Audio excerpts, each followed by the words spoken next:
Ladies and gentlemen, what's up? Welcome back to another live stream from Scalar Learning, and a very important live stream. We are talking about, what's up, Brubney? We are talking about the last live stream in this SAT Math Cram session before the test on Saturday. By the way, so sorry guys that I'm late, 5 minutes late. I apologize. I was on a phone call that was really important about math education and everything. So what's up, everybody? And again, thank you so much for joining today. I'm super excited to get you guys up and ready and prepared for this SAT on Saturday. And hopefully you guys are already feeling pretty good after the last few live streams that we've done. Now, today, as promised, we're going to start with the presentation of the 5 tips, and then we're going to go into the no calculator section of practice test 3 and run through one more little quick section of that, and then I'm going to send you guys on your way. So here we go. Let's start with the presentation. Whoops. There we go. 5 tips for the math section to boost your score by 50 points. So here we go. Boom. All right, that's me on the front, looking very professional. And 5 tips to boost your SAT math score by 50 points. Now, for all you guys who are taking the SAT, I presume that by this point you know the SAT math section, the most you can get is an 800, a perfect 800. Last 2 times I took it, obviously the first time, well, not first time I got an 800, I got everything right. But the last time I took it, I actually made one mistake, I think on the October SAT, and it was a really, really silly mistake in a very tight curve. Usually you can get a couple wrong and still get an 800, but that one I made one mistake on a super easy problem, and it dropped me down to a 790. But those things happen infrequently when I take the real SAT tests, but it happened last time. I'm just mentioning that to let you know that that's a perfect score, and I do these all the time, so I know the SAT math like the back of my hand, but I did get a 790. So there you go. Anyways, so it's out of 800, and a 50-point boost is really substantial. I'd say the average score, the mean score is a 500. So we're talking about a 10% increase. And if we're going from a 500 to a 550, a 600 to a 650, 650 to a 700, these are huge jumps. What I'm saying is if you're not applying these 5 tips yet, and you put them into practice by Saturday, which is not hard to do, you can achieve this jump. So let's actually take a look at the numbers and understand what this means. Like, how do you exactly jump by 50 points? In a sense, it equates to, now it varies based on where you're scoring now. You know, the formula for what equals 50 points changes. But I'd say on average, that's about 4, maybe 4 or 5 additional questions right. That's it. It's not a large number of additional questions that you need to get right. So if you remember, there are 20 questions on the no calculator, 38 on the calculator, so that's a total of 58. So just another 4, right? From 50 to 54 or whatever it is. It's a small amount. That's a small percentage. That's, what is that? Yeah, that is about an additional 8% or so more correct to get you that nice 50-point boost. And if we look here, you can see the correlation. Now you'll see some variation, right? In terms of, let's take some examples here. Here's the raw score. So we can see from a 46 to a 50, that's a 4-point jump. And here we see that equates to a 40-point jump. At other places, let's say here 52 to 56, we're talking about a 50-point jump, right? We're at 730 going to 780. And then it depends, like lower down, let's go to the 500. 26 at a 500 to a 30, that's a 4-question increase, but it's only a 30-point increase. So it varies based on where you're at, right? Higher you are, roughly, the more it translates to. Okay. Here's the first tip. Tip number 1. Solidify your mental math abilities. Now, this can actually be shored up pretty substantially in a small amount of time, because my assumption is that your mental math has to be at one point been pretty decent. That's my presumption. If that's not the case, then this might be trickier. But the way to do that is there's all these amazing apps. Quick Math is especially great. There's a new one that's not on this presentation, but it's incredible. It's called Math Duel. Okay, let me write that down for you guys really quickly. and then I'll get back to the presentation.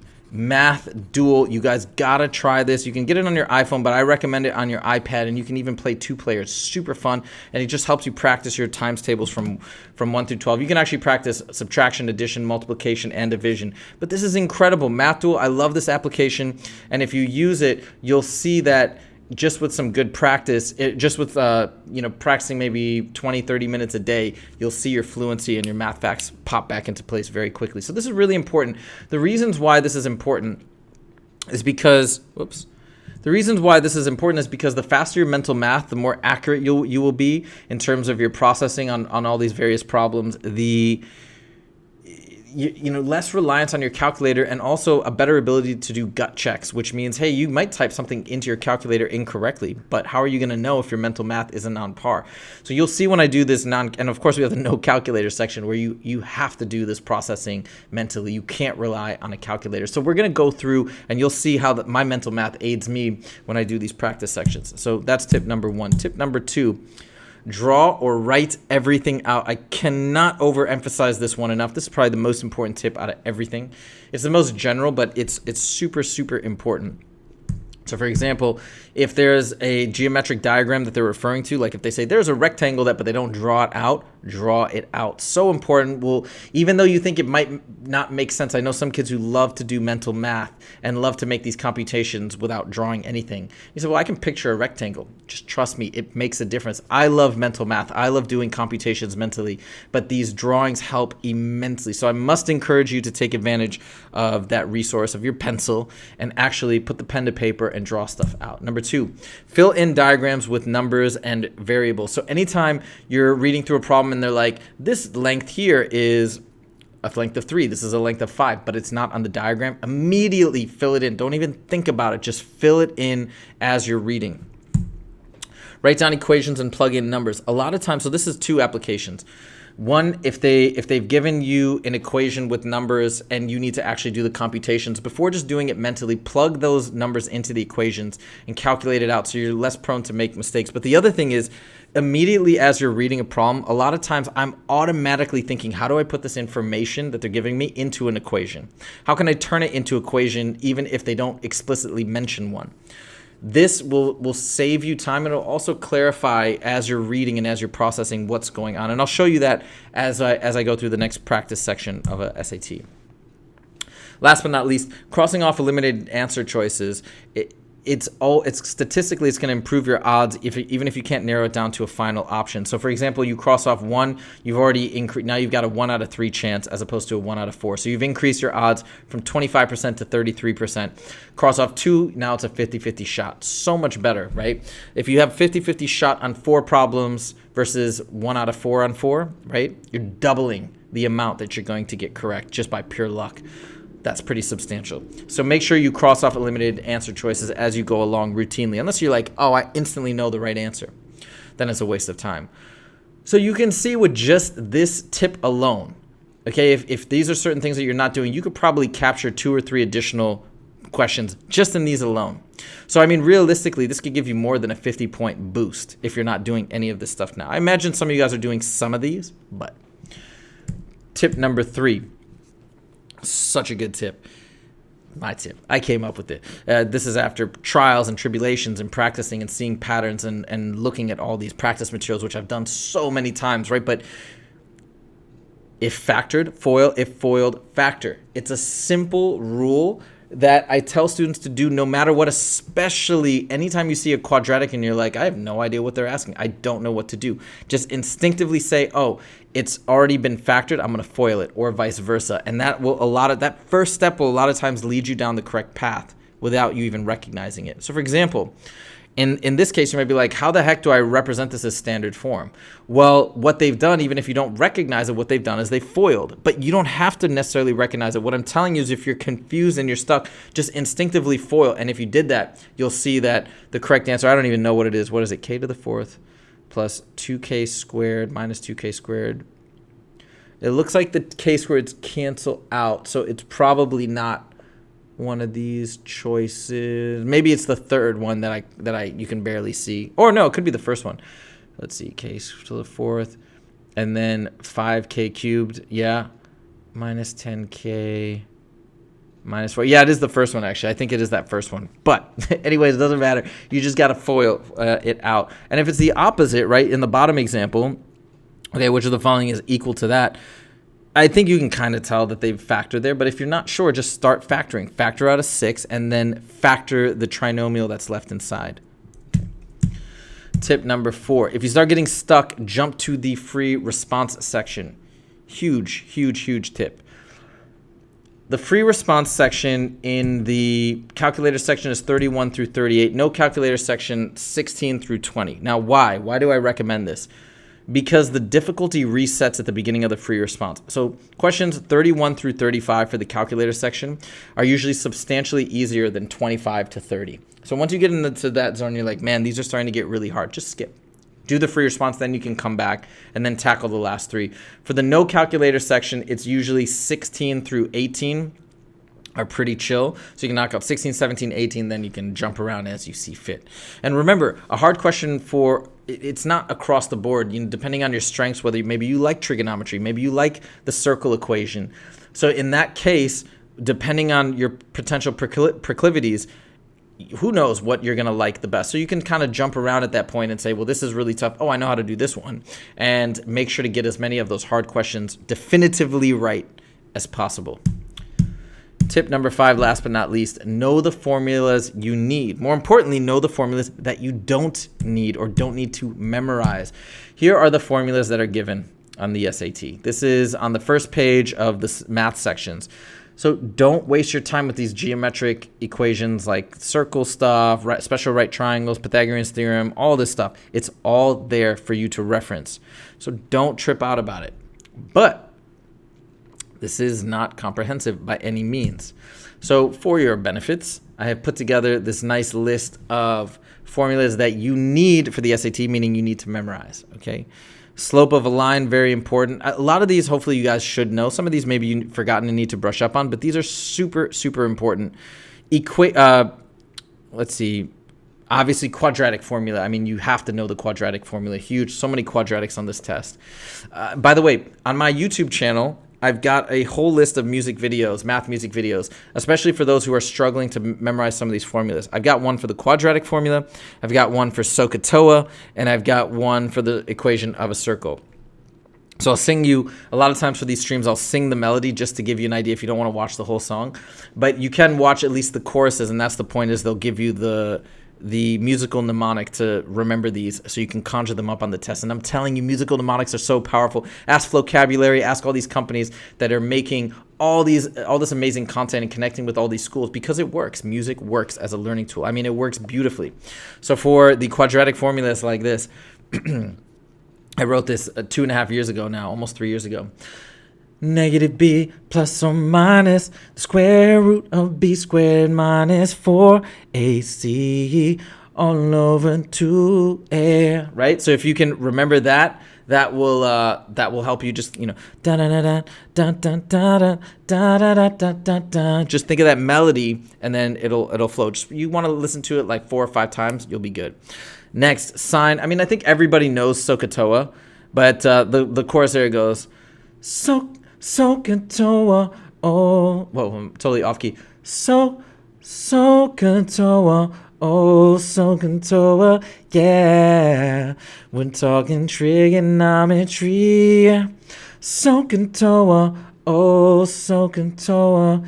Something like that. Anyways, that's the chorus. I've been saying that one in a while. Okay, then the next one, most important, is the equation of a circle. It's not in the way I wrote it there is not formatted the way I write it in the song. I do the right side first and then the left side, but it goes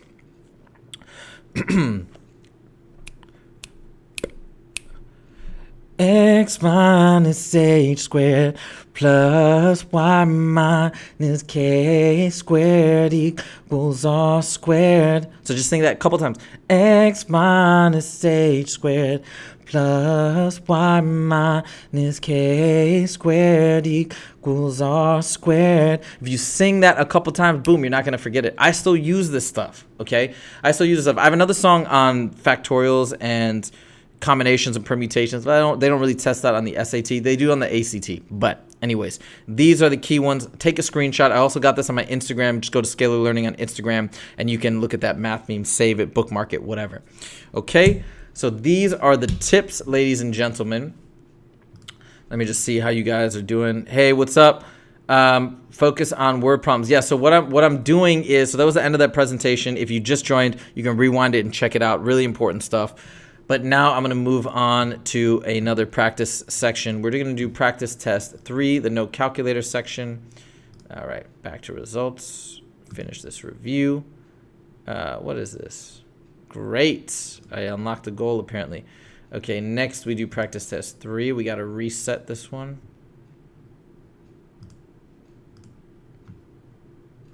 Whoops. Here we go. I'm not doing the reading section, so I'm going to skip these.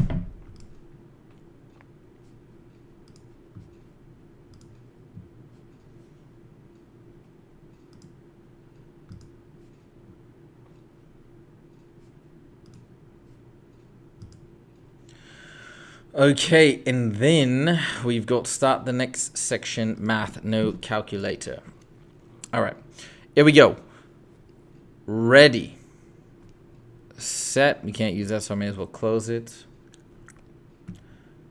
So gentlemen and ladies, watch carefully, watch my strategies. I'm going to talk everything out. Here we go. Last tutorial before the big test day. You guys are going to crush it. Check it out, my Michigan sweatshirt. By the way, I went to Michigan for undergrad. Don't know if any of you are applying there, but it's a great school. Definitely recommend it.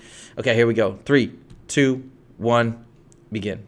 A painter will paint end walls with the same size shape in a building using a specific brand of paint. Painter's fee can be calculated as NKAH, where N is the number of walls, K is a constant, with units of dollars per square foot. A is the length of wall, and H is the height. If the customer asked the painter to use a more expensive brand of paint, which of the factors in the expression would change? K. It already said K is a constant with units of dollars per square foot. That's straight up. Next. 3R equals 18. Watch this. Watch what I'm going to do. Actually, let's just solve for 18, or for R. That's pretty easy. R equals 6. And then 6 times 6 plus 3. That's 36 plus 3, 39. You see I'm plugging and chugging, and that's it. Very straightforward. Next. Which of the following equals a to the 2/3 for all values of a? Okay, check it out. Fractional exponents. This is an exponent. This is a root, which means this is a squared and the cube root of that. That's all they're doing. It's this guy. Next, the number of states that joined the United States between 1749 is twice the number of states that joined between 1850 and 1900. So this is 2x and this is x, right? And then if 30 states join the United States here, what? And X states, look, I've set it up perfectly. I know I've done this test before, but I actually didn't know they were going to call it X. I was just doing it what made sense logically at this point. 30 states joined here, and X states joined between which of the following equation is true. So check it out. 2x equals 30. That's it. Da, da, da. Oh, wait. 2x equals 30. Straight up. Done.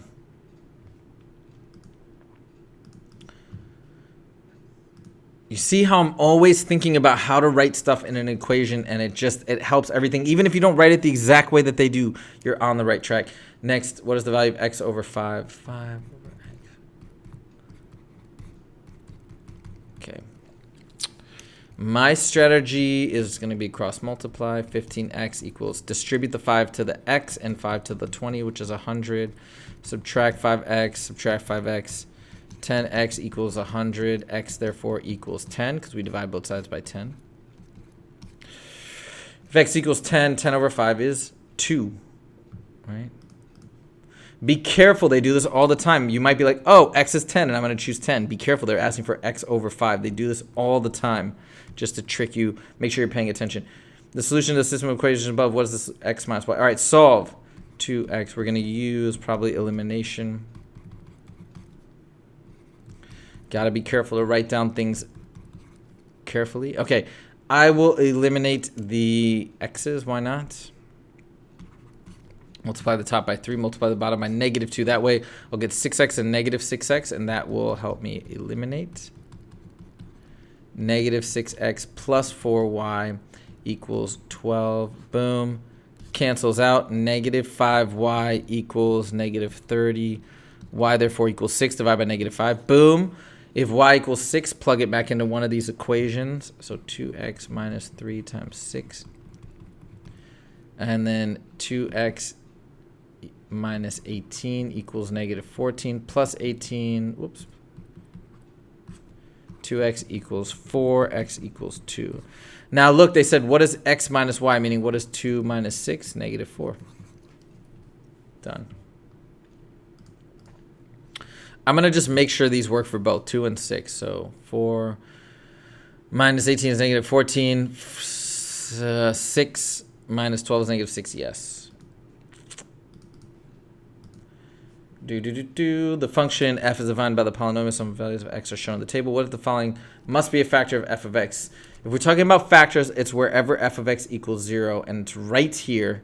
And if I know that that's the case, that means x minus 4 must be a factor of this polynomial, because to get 0, that means I plug 4 into this and it'd be 4 minus 4, because then it'd be multiplying all this other stuff. Whatever it is, it doesn't matter.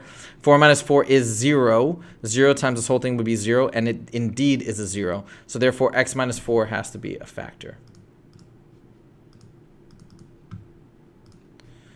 The line y equals kx. Remember, I'm taking this under time conditions, guys. I'm explaining this and solving this in real time. This is not, oh, like, you shouldn't be saying to yourself, well, there's no way I could do this. Yes, you can do this in the same time. That's what I'm trying to show you. Kx equals 4. K is a constant graphed in the xy plane. Line contains point CD. What is the slope of the line in terms of C and D? Got it.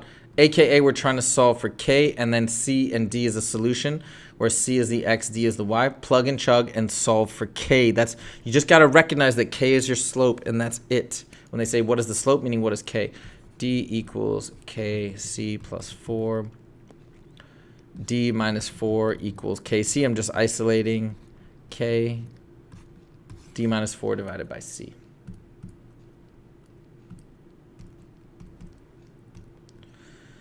Kx minus 3y equals 4. 4x minus 5y equals 7. System of equations above. K is a constant and x and y are variables. For what value of k the system of equations have no solution? What are they asking? Again, if you don't know what they're asking, this is impossible. No solution is when two lines are parallel. AKA, these two lines must have the same slope. But I don't know what their slope is until I get them into slope-intercept form. This one would be -5y equals -4x plus 7. Divide by -5, divide by -5. So the slope is positive 4/5 for this line. We need the slope here to be positive 4/5 as well. So let's get this into slope-intercept form. -3y equals -kx plus 4.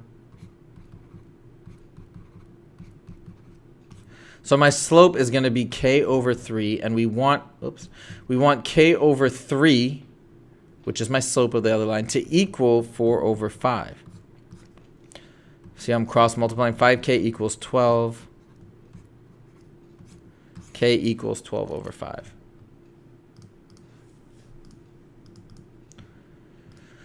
Next, xy plane, the parabola with the equation blank intersects the line equation at y equals 25 at 2 points. What is the length of AB? Okay, well, we need to find the places where it intersects, AKA I'm going to substitute. So I'm going to find the x values for where it hits 25 by subbing 25 in for y, right? Solve, solve. This is plus or minus 5 equals x minus 11, which is 2 solutions. And -5 equals x minus 11. Add 11. X equals 6. x equals 16. This is 1 point. This is the other point from 16 to 6. It's a distance of 10. That's what they're asking. What is the length? And it is 10.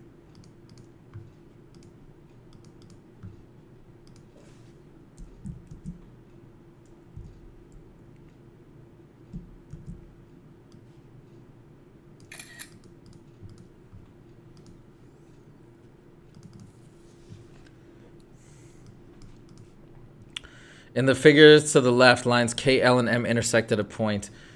If x plus y equals u plus w, which of the following must be true? Okay, so check this out. First of all, y equals u. We already know that because they're vertical angles, which means that x has to equal w, right? If these equal each other, these must equal each other because we could cross these out. So x equals w. We already know. We already know that z equals w, vertical angles. We know that x equals t. So those are all the vertical angle relationships. Okay, now let's figure out which ones of these have to be true. X equals z. Hold on.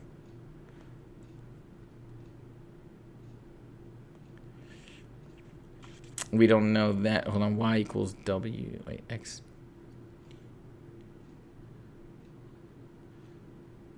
Z.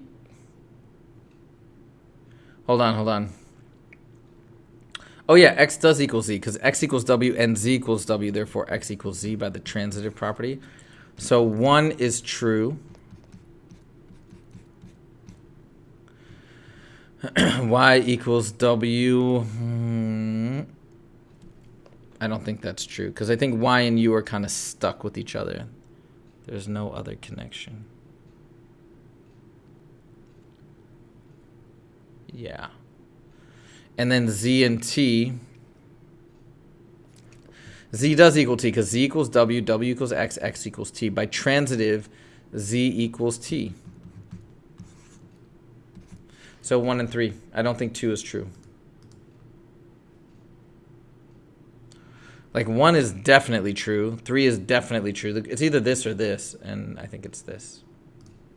Next. So you see, like with that one, I'm pretty confident, but at a minimum, I've eliminated it down to 2. So I already have a 50-50 chance. In the quadratic equation, A is non-constant 0. The graph of the equation is a parabola. It's vertex CD.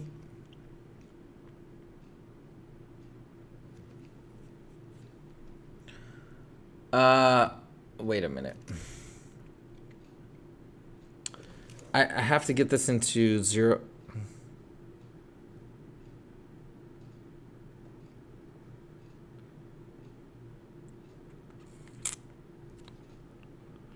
Oh, I know how to do this.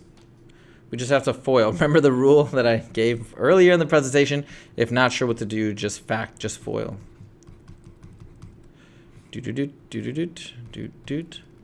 So it's a times x squared plus 4x minus 2x plus 2x minus 8.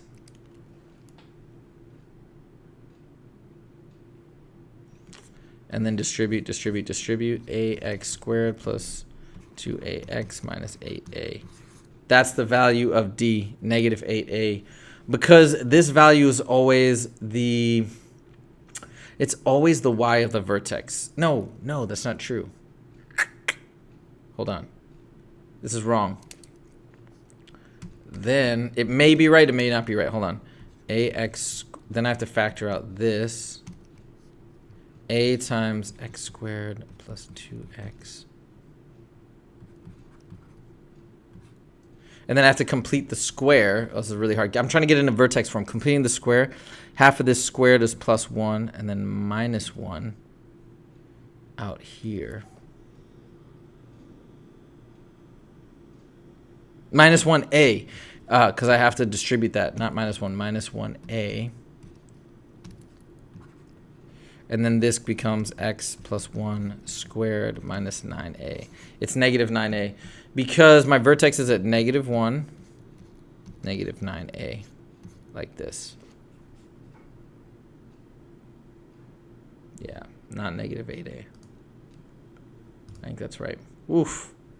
I wonder if there's an easier way to do that. I feel like I've done it before and it's been way easier. Anyways, I think I got that right. Next, how much time is left? Does it say 12 minutes? Oh, dang. That's not good. Okay, 24x squared plus blah, blah, blah equals this. What is the value of a? All right, check this out. 24x squared plus 25x minus 47 over ax minus 2 equals...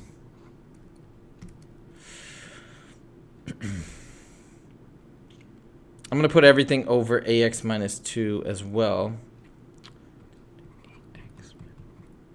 Times ax minus 2 over ax minus 2. And then minus 53. Kind of like this, right? See how I'm doing it really fast. I'm putting this over ax minus 2 by multiplying it by ax minus 2, and then multiplying it. Now we've got it all over the same thing. We can just cancel this out. We need to find the value of a, right, which we'll get to in a second, equals factorial negative 8ax squared. I already know that a equals negative 3, I think. Let me hold on. Plus 16x minus 3ax plus 6 is 53. This is negative ax squared plus x times 16 minus 3a, which should link up to 25. Again, negative 3 makes sense, and then minus 47. Do you see how I'm matching this term with the front term? So a has to equal negative 3. Okay, next. What are the solutions to this? Okay. All right. I'm assuming this is not factorable, otherwise this would be pretty easy. So I'm just going to go straight to the quadratic formula. I'm going to divide everything by 3x squared plus 4x plus 2 equals 0. All right. So again, formula. Negative b, so it's a, b, c. Negative b plus or minus the square root of b squared minus 4ac all over 2a, like that. Okay, then it's negative 4 plus or minus square root of 16 minus 8 over 2, which is negative 4 plus or minus square root of 8 over 2, which is negative 4 plus or minus 2 square root 2 over 2, which is negative 2 plus or minus square root 2. There it is.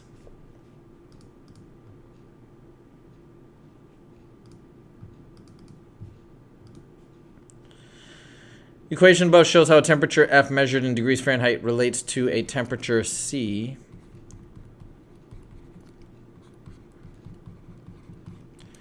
Based on the equation, which of the following must be true? A temperature increase of a degree Fahrenheit, this goes up, is equivalent to 5/9 Celsius. Okay.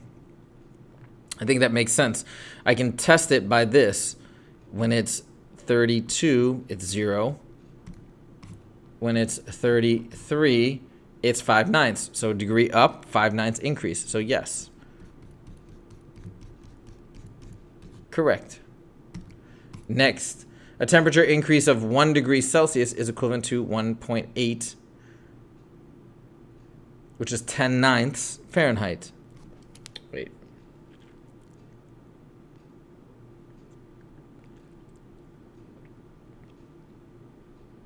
Okay, watch this. I know I can prove it. 0 when F is 32. And then when this is 33.8, should equal 1. This is 1.8, or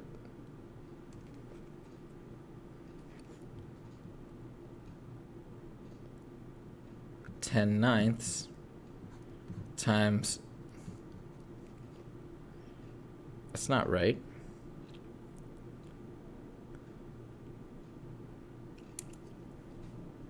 Wait a minute.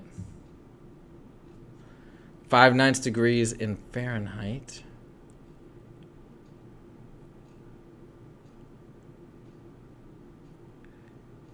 One degree of Celsius.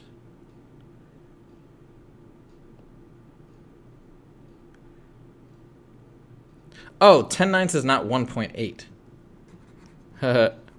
It's 9/5. And that's right. 9/5 times 5/9 is 1. So 2 is correct. 3 is not correct because 3 is saying the opposite of 1. So 1 and 3 can't be right. So it's just 1 and 2. That's what's happening. Oh my god. And look, it has to be A or D because we already proven that 1 is correct. You see what I'm saying? So we can already eliminate these two. It's either this or this. And I think it's D. Next. Okay, check it out. We're on the free response. And we got 7 minutes left for 5 questions. It's not great, but these first couple will bang out, I bet you. So x is greater than 0. What is one possible solution to the solution above? It can't be 0. So, no, it's not that easy, actually.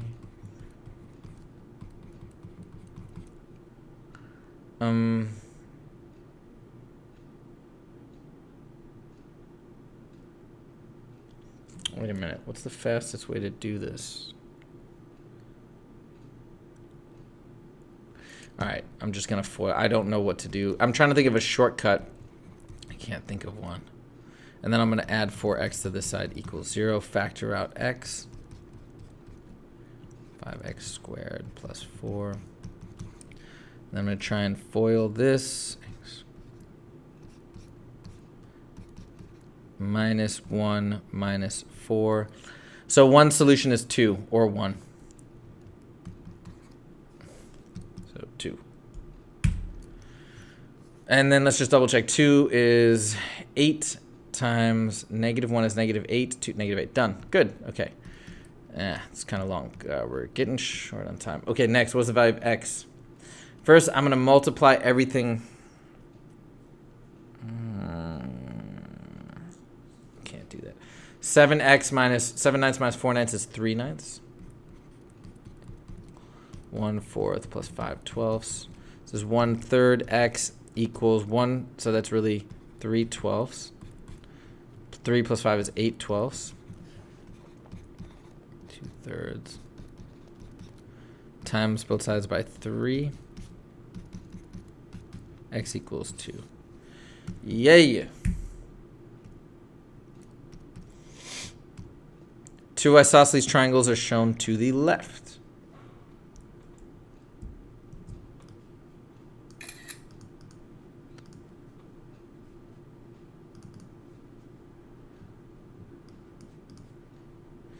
Two isosceles triangles are shown to the left. If 180 minus z. Wait a minute. 180 minus z equals. That means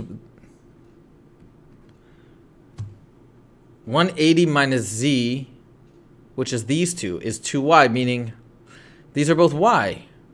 Right? You see that from the equation? I can just do this. I've done this problem before. This is the first time I made that connection. And y equals 75. What is the value of x? Wait, this is so easy. 75, it's 105. I don't even know. I swear I haven't done it that quickly before.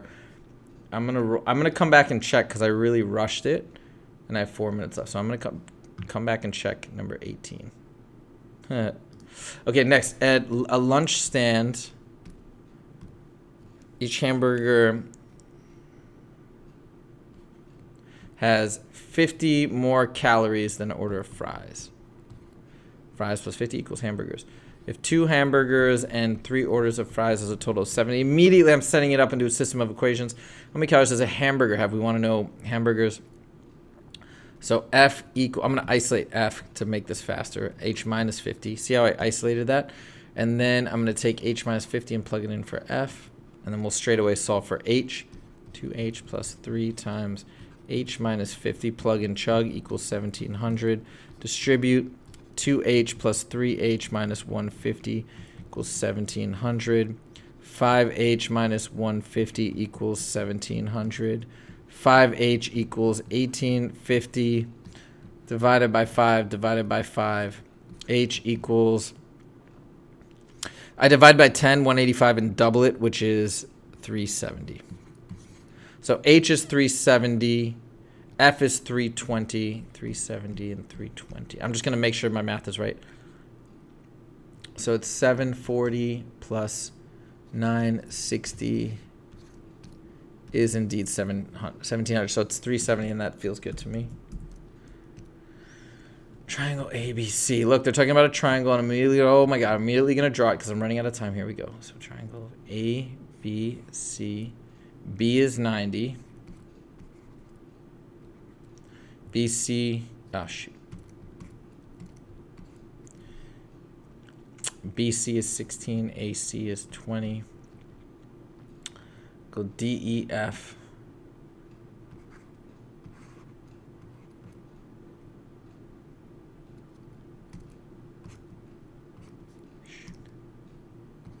Oh boy. DEF is similar, respectively. DEF, and each side of triangle DEF is 1/3 the corresponding length. So what is the value of sine of F? Sine of F is the exact same thing as the sine of C because they're similar. So we don't even need to figure out what these values are. Okay. Number one. Number two. 20 squared equals C squared equals 16 squared plus X squared. 400 minus, that's 256 equals X squared. X squared equals 144. Therefore, X equals 12. Side is 12. So sine of C is 12 over 20. Opposite over hypotenuse, which is 3 over 5. 3/5. Oh my god. Come on. All right. Let's go backwards to this one. Minus Z equals 2y. Y equals 75. It's 150. Okay. I didn't get a chance to. Hey, I got them all right. Boom. All right. Sweet. That's great. I feel good. Let's check our question board. So, Rubini, I've taken multiple real SATs in the last 2 years. These are pretty spot on, honestly. I actually, to be honest, I felt like the real SATs, the last two that I've taken, have been a little easier than these practice tests. So, but I think they're pretty accurate. And Alexandra, I see you're backing me up. Replace X by C. Mohammed, you want me to do question 18 and 16 again? And 20?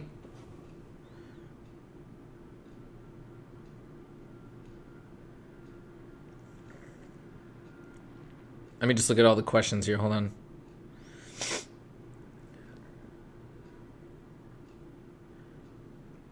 Yeah, backsolving, Swan. Backsolving is not a bad option. Plugging in the answer choices.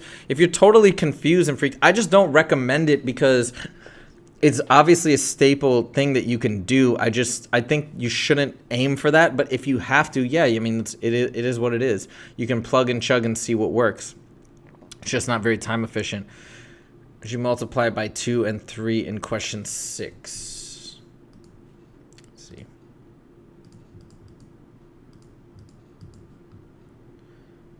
Oh, because I was using elimination. So I was matching up the variables so that I could cancel out either the X or the Y, which is what you have to do. You could also use substitution, but I'm choosing elimination because these numbers wouldn't be great for substituting. Like I'd get a lot of fractions. If I isolated X, I'd get 3 over 2Y and all this stuff. So I like elimination as a general matter, usually to substitution, so that's why. Okay, Alian, you said, I've been studying for the College Board, took the A practice test. I was feeling extremely confident. After that, I just took 4 more practice tests. I checked the Preston review book, but I've lost. I'm like, dude, I've never used the Preston review book. You got to be really careful with the resources that you use. If you're confident on the Khan Academy ones, I wouldn't even worry about the Preston ones. Most of these companies make such garbage practice problems. They like, for example, in my SAT course, when I built the practice problems, I'm super careful to really, I mean, mine are actually even a little harder than the Khan Academy ones, but I try my best to stick to the College Board questions and make it really accurate because I don't want to freak people out. You know, it's a balance. But all I'm saying is Preston review book, I've never even heard it ranked amongst the best SAT prep books anywhere. So I wouldn't even let that phase you for a second. Just stick to these. Also, you can go online, and I know Quora, there's a post of recent real SATs that have been given. Like you can find the March one or the October one, and you can download that. I've done a video where I review, I think, the October SAT, which is the one that I took in October. Check that, and you can see all those real questions. That's going to give you a much better idea. I don't even know about Preston. I don't care to know about them. It's probably garbage. Okay.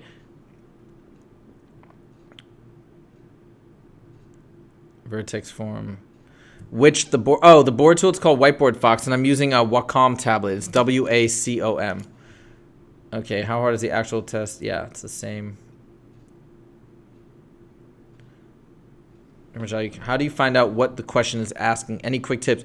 So, Juman, like the best thing that I can suggest is honestly watch what I'm doing and watch how I break it down when I do these. I have so many videos where I'm breaking down the problems. I mean, I can't give any general advice. You just got to see me do it over and over. You still have a full day and tomorrow to review. That would be my explanation. If that's your question, watch me because I'm an expert on this math. I know it backwards and forwards. I've done so much.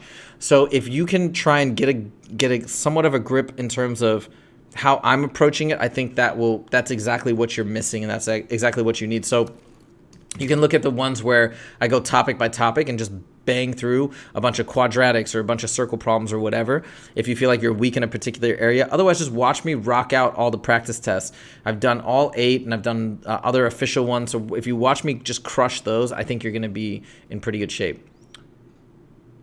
Okay, I'm not used to back solving, so I don't know how to do it. Here are the causes of question 12. Yes. Yeah, sure. Let me find it. You want the link? Hold on. Sorry, guys. I'm trying to answer all your questions. Let me see if I can find it here, and I'll post it.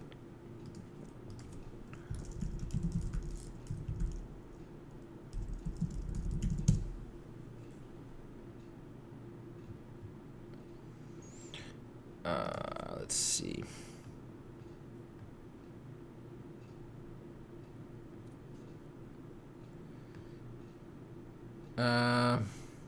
Shoot. Where is it? Hold on, I'm gonna check.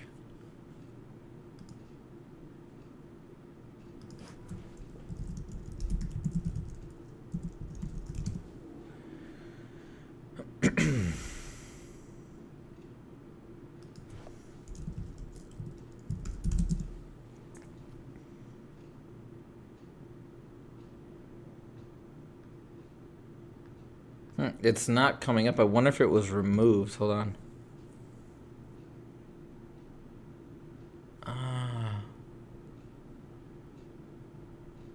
Oh, man. I wonder if somebody took it down because I don't see it.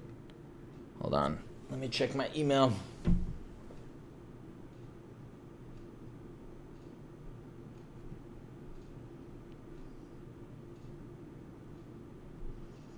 Here we go.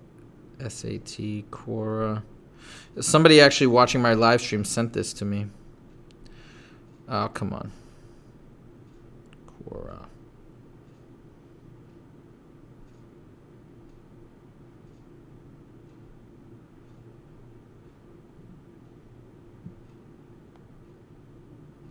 No, that's not it. Hold on.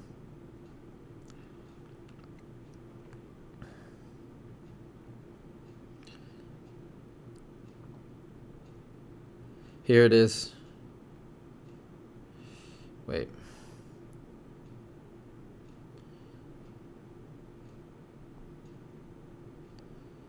This one. There we go. Hold on.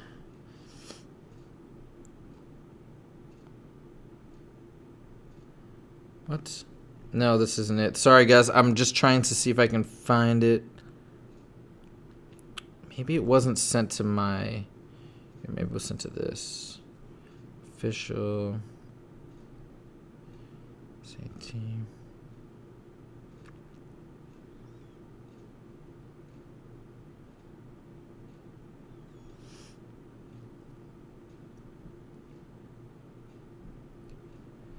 SAT Quora.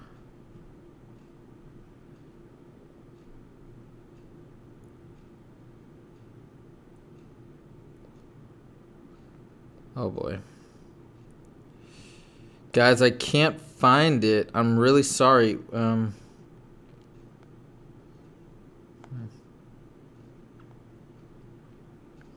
I can't find it. If somebody is watching, please post that link. I just tried to see if it could come up with it, and I could not. I could not find it. Oh, maybe it was. Yeah. QAS SAT. That's right. You're right. Hold on. Maybe it was on Reddit. QAS. That's what it is. You're right. It's not Quora. Here we go. Found it. Thank you, guys. Here we go. Boom.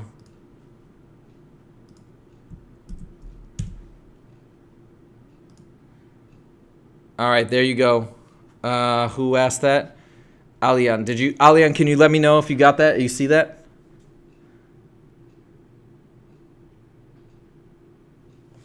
Can you let me know, buddy, if you actually got that? Okay, anyways, the process of number 12. Let's see.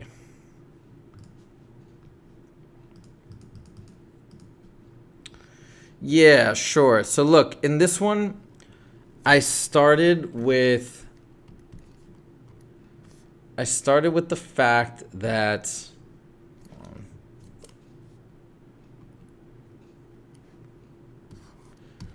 they gave us excuse me.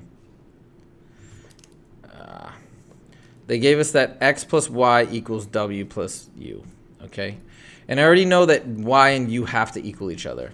So if x plus y equals u plus w, and I know that these two equal each other because they're vertical angles, I have to assume then that x and w are equal.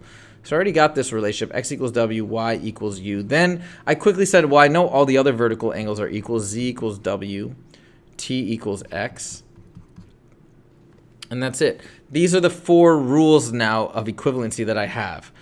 And from this, I can use my transitive property to say x equals w, x also equals t, therefore w equals t. That's cool. And then since w equals z, w equals t, z equals t, right? See how you can make all these assumptions, make all these different connections? If z equals w and w equals c, z equals t. Oh, I already wrote that. Anyway, so you can kind of go through and figure out, all right, well now, hey, look, yes, does x equals z? Well, if x equals w, w equals z, yes, x does equal z. Does w equal y? No, because look, there's no other connections between y and u. They only equal each other. So y, we don't know if y equals anything else, or w, or I mean, well, y particularly. And then z equals t. We already proved z equals t by transitive. So that's how we know it's both of those two, and that's it, 1 and 2 only. Oh, is that question 11? I'm sorry. You're right. I keep doing that. All right, this is a hard problem. Now, I'm trying to think if I can show you the way that I did it, but I'm trying to think if there's an easier way. Okay, you know what? There is an easier way, perhaps. I can tell you, since these are my x-intercepts are occurring at -4 and 2, okay? Which means my vertex is usually right in the middle of my x-intercepts, which means my vertex is occurring at -1 something. Okay, so -1d, whatever d is. So if I plug -1 in for x, I can actually solve for d. Okay, there we go. So -1, so this is a much faster way. Because my vertex is always going to be, here's my y-intercepts, right? My vertex is always going to be right in the middle. I think we can always safely say that. Yeah, that makes sense. So it's right in the middle. So I've got -1 minus 2 times -1 plus 4. A times -3 times 3, which again is -9a. That's a much faster way to do it. The other thing I could do is I could FOIL this, and I can find the x value of the vertex by doing -b over 2a. That's always my x value of my vertex, if you want to do it that way. What I did is I FOILed it and I tried to put it into vertex form. So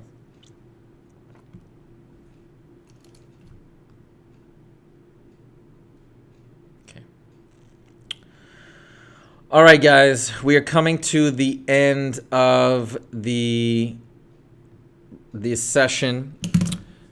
Listen, everybody, all you guys watching, thank you for joining me every day. I really appreciate it because this is fun for me, and I love prepping people for these standardized tests, especially in the math portions in particular. And I've been getting a lot of really positive emails and comments from you guys, and it makes me feel really good. It makes me feel like I'm doing what I'm supposed to be doing with my life. So thank you on that front. And in terms of oh, Leba, okay, I'm going to answer your question, okay? But anyways, let me just say this. In terms of Saturday, I hope you guys have been getting as much as possible out of these videos and these tutorials, and I wish you all the best of luck, and I really mean that. And let me know how it goes. I'd love to hear from you guys after you take the test and you get your results. Let me know, and I hope everything goes well. Oh, we got a couple more questions, 16, 18, and 20. Okay, so that was premature. First, let me answer Leba's question. Final example, it says simply 9 to the 3/4. Okay, so you want to simplify this, I assume. So this is like 9 to the 3rd power and the 4th root. Is that right? Oh, the day before, guys. Oh, important question. Don't study like crazy tomorrow. You can study up to a point, but I would stop around 2 or 3 o'clock in the afternoon and then just chill. Get up early if you really feel the need to do some practice problems, but then you need time to decompress and relax. Don't study all night and then have bad sleep. You want to relax and get really good sleep, drink lots of water, eat healthy. Eating healthy is very important. Stay away from, I've got a video on what to do the morning of, so you can search for that, what to do the morning of the SAT, but you want to eat healthy and keep your mind clear, okay? Anyways, so 9 to the 3/4, so I can solve it up to 3.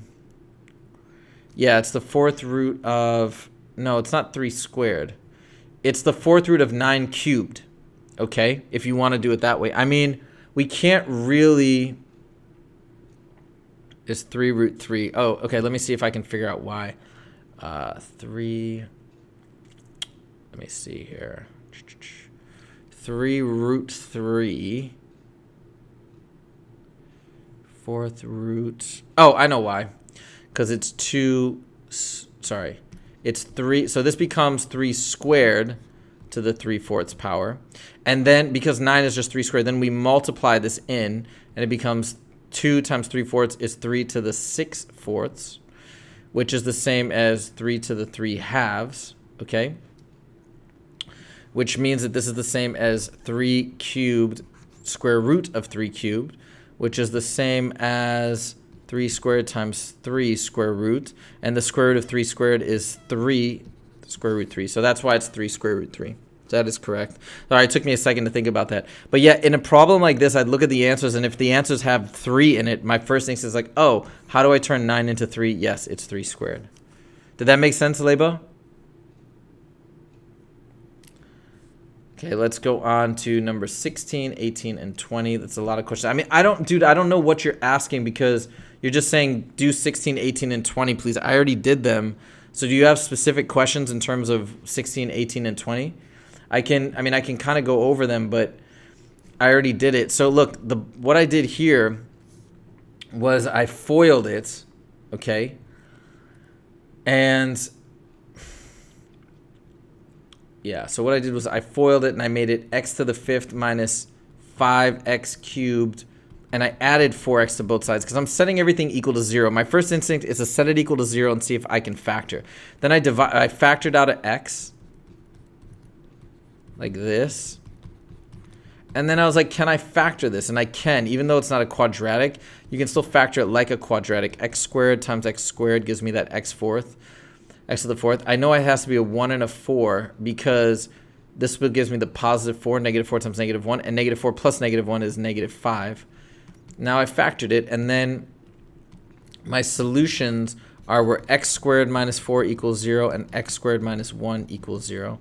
X squared minus 4 equals 0 when x equals 2, and negative 2, but we want x greater than 0. This one is x squared minus 1 is 1 or negative 1 equals 0, but just 1 because we want the positives. And you can't answer negatives in the free response anyways. So that's how you do 16. 18, I think here, I'll explain this one really quickly.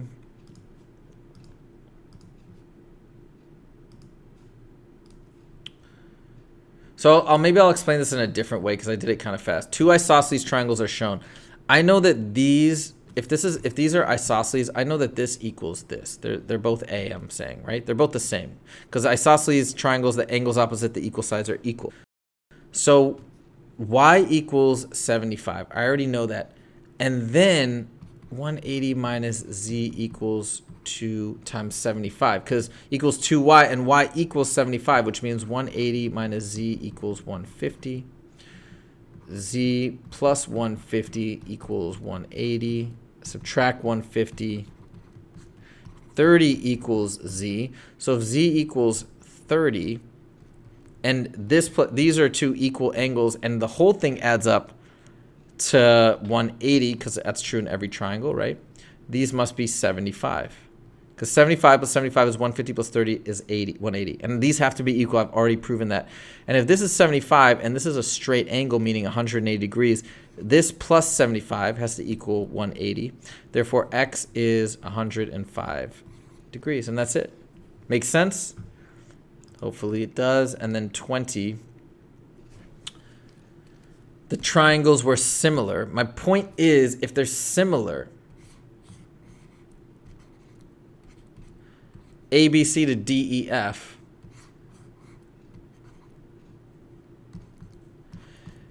and they want sine of F, okay? They want sine of F, and this corresponds to this. Similar triangles, the sine values are going to be the same. So sine of F is just sine of C. We don't care about actually figuring out these sides. So what is sine of C? Well, I know that this is 20, and then I know that BC is 16. Sine of C is opposite over hypotenuse, right? So we just had to figure out this side, which is, if this is 16, this is 12. So it's opposite 12 over 20, which reduces to 3/5 or 0.6. You could have entered 2. All right, Mohammed, I just went through those, and I'll do one more, guys, and then I got to go. So, Mehek, as I just mentioned, tomorrow you want to study a little bit. I wouldn't study too much if you've already studied a lot, and then I would rest, relax. From 3... No, Mohammed, you're fine, dude. Not being rude. I didn't mean it like that. I just meant the more details you give me, because otherwise I'm just redoing what I did before. You're all good. Don't worry about it. And so, Mehek, tomorrow what you want to do is make it all about resting your mind and making sure you're agile mentally.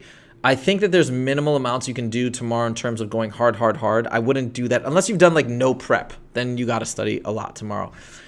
But in the case where you've done a reasonable amount, I would focus on really trying to clear your mind, have a good day, feel good, eat well, but not super unhealthy. And then tomorrow you got to eat clean. You got to eat clean. Don't eat sugar. Don't eat crap like that. Drink coffee only if you're drinking coffee regularly. Otherwise, don't experiment with it because that's really dangerous. Okay. And let's see. That's it. Okay. Time management. All right. Last thing I'll touch on. Check the clock. Always be watching. I mean, you can see, right? Like, you know your pace, and from practice problems, hopefully it's different for everybody, but you know what your target pace is. You know roughly where you should be at different sections. And you know, I mean, more than time management, you know if you're hitting a problem that you're like, I'm not sure how to do this and it's going to take me a while. Move on and come back to that. So, I mean, that's really the best tip for time management. But it's more of a feel than anything. I can't tell you how to manage your time per se. It's something that you're going to figure out in the flow of practice and repetition. That's the best thing I could say. But hopefully you're at a point now where you have a good feel for it somewhat. If you don't, work on it today and a little bit tomorrow. Work on taking it under time settings and see where you're at. Check your clock, but have something to look at. I'm always looking at the time so I have a frame of reference every 3 or 4 questions if possible. So, okay, Mehek, you said, should I practice with Khan Academy for that? Yes, Khan Academy. Yeah. Wait. As tough questions, they're really empty. Well, listen. The tough problems on Khan Academy are way harder than the real SAT. Here's what I would do. If you've taken all the practice tests, if you haven't, do those. Look at the Reddit link I sent. Look at those SATs and ask and go over those problems. Look at the videos that I've made going over them. That's the most accurate stuff. It's not excessively hard. It's what you're really going to get, and it's going to be good for you. So do that. Look at those materials first. That's it. That's what I can suggest. Thank you all so much for checking out these videos and joining me each day. Like I said, I mean it from the bottom of my heart. I really wish you guys all the best, and I want you guys to crush that test on Saturday. Please message me. Let me know how you do. I'm rooting for you, and let's see what happens. You've prepared. Now get your mind right, your emotions in a strong place, and knock it out of the park. I wish you all the best of luck. Thank you for joining, and I'll see you guys next time. Oh, last but not least, please click the like button if you did like this video. If you found it useful, which I hope you did. I hope you guys got value out of it. Please click that like button right now. I really, really, really would appreciate it. And if you want more information, or thank you for saying that, Mahek. Yeah, my pleasure. If you want more from Scalar Learning, click the subscribe button, and there's going to be more and more content coming your way to get you ready for everything math related, and also fun math stuff and cool study tips. Thank you guys so much for joining, and I'll see you all next time. Take it easy.